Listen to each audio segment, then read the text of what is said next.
అందుకే రాజశేఖర రెడ్డి గారు బీజేపీని ఎప్పుడు వ్యతిరేకించారు. రాజశేఖర రెడ్డి గారు ఆశయాలు ఒక్క కాంగ్రెస్ పార్టీలోనే నెరవేరాయి తప్ప ఇక ఏ ఇతర పార్టీలోనూ కాదు. రాజశేఖర రెడ్డి గారి మూలాలు కాంగ్రెస్ పార్టీయే, రాజశేఖర రెడ్డి గారి ఊపిరి కూడా కాంగ్రెస్ పార్టీయే. మళ్ళీ చెప్తున్నాం రాజశేఖర రెడ్డి గారిని ప్రేమించే నాయకులైనా, రాజశేఖర రెడ్డి గారిని ప్రేమించే ప్రజలైనా రాజశేఖర రెడ్డి గారి ఆశయాల కోసం నిలబడదాం. బీజేపీ పార్టీ కోసం కాదు, బీజేపీ పార్టీకి తొత్తుల్లాగా పనిచేసే పార్టీల కోసం కాదు.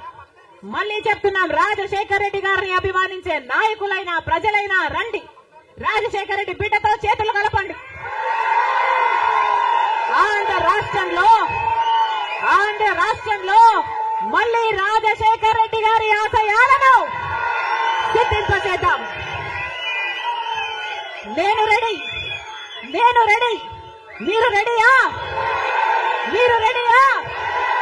మీరు రెడీయా?